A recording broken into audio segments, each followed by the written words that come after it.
তিনি একটি দীর্ঘ পোস্ট করেছেন এবং সেখানে উপাচার্যকে একেবারে সরাসরি রাজনৈতিক উদ্দেশ্য প্রণোদিত দিল্লির বুদ্ধিতে এটা অপকৌশল যে যাতে ছাত্রছাত্রীরা তৃণমূল ছাত্র পরিষদের ওই প্রতিষ্ঠা দিবসে না আসতে পারে, তাই উপাচার্য রাজনৈতিক উদ্দেশ্যে এটা করেছেন বলে পোস্ট করেছেন।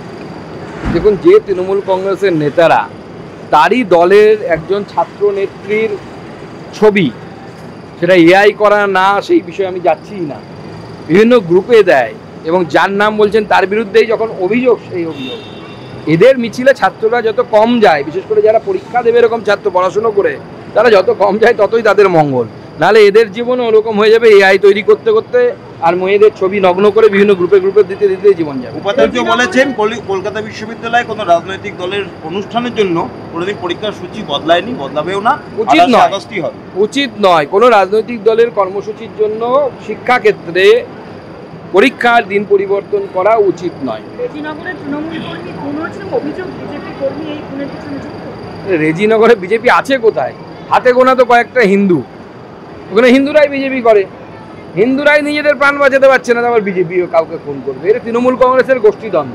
এখন তো রেজিনগরে নতুন দল হওয়ার হাওয়া ঘুরে বেড়াচ্ছে সেখানে, দেখুন কোন দল নতুন দল, কে হুমায়ুন, কে কোথায় কি করছে তার ঠিক নেই। মুম্বাই হাইকোর্টের একটা অবজারভেশন সিপিএম এর জন্য, বলেছেন গাজা প্যালেস্তাইন নিয়ে কথা বলা বন্ধ করুন, দেশপ্রেমিক হন। সিপিএম কে কড়া বার্তা দিয়েছে মুম্বাই। আমরা বরাবরই বলে এসেছি সিপিএমকে যে আমাদের দেশে সিপিএম এবং কমিউনিস্ট নেতারা কমসে কম চায়নার কমিউনিস্ট পার্টি নেতাদের মতো যদি দেশভক্ত হতো না, চায়নার কমিউনিস্ট পার্টির নেতারা তাদের দেশের প্রতি একদম 100% তারা দেশভক্ত, এই বিষয়ে কোনো সন্দেহ নেই। আমাদের আইডিওলজির বিপরীত আইডিওলজি হতে পারে, কিন্তু পশ্চিমবঙ্গ তথা ভারতবর্ষের সিপিএম বা বামপন্থী নেতারা যদি সেটা হতেন তাহলে ভারতবর্ষের লাভ হতো। 10 লক্ষ টাকাটাই গিমিক, যেটা ভোটের আগে মমতা বন্দ্যোপাধ্যায় কোথা থেকে দেবে 8,000 কোটি টাকা? আরে সরকার খেতে দিতে পারছে না, দিয়ে দিতে পারছে না, সমস্ত কিছু বন্ধ, কোথাও কোনো ধরনের কাজ হচ্ছে না। এনআরইজিএসে যারা কাজ করেছে সেই সমস্ত কন্ট্রাক্টররা তারা এখনো পয়সা পায়নি। জগন্নাথ মন্দির যে তৈরি করেছে খোঁজ নিয়ে দেখুন সেও পয়সা পেয়েছে কিনা। ভয়ঙ্কর পরিস্থিতি রাজ্যের জঘন্য পরিস্থিতি।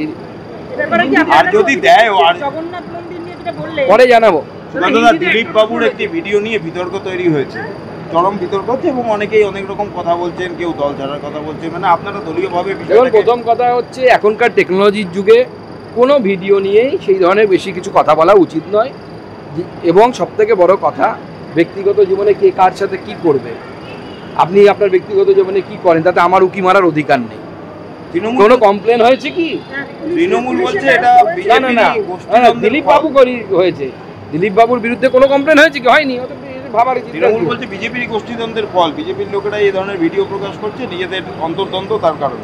আমার মনে হয় না, আমি ভিডিও সেইভাবে দেখিও নি, আমার এই ভিডিও নিয়ে কোনো বিন্দুমাত্র ইন্টারেস্ট নেই, এবং কে কার সাথে ব্যক্তিগত জীবনে কোথায় কি করছে এই বিষয়ে আমাদের মনে হয় আলোচনা না করাই। আমাদের ভিডিও ভালো লাগলে লাইক এবং শেয়ার করুন, কমেন্ট সেকশনে গিয়ে জানান আপনাদের মতামত।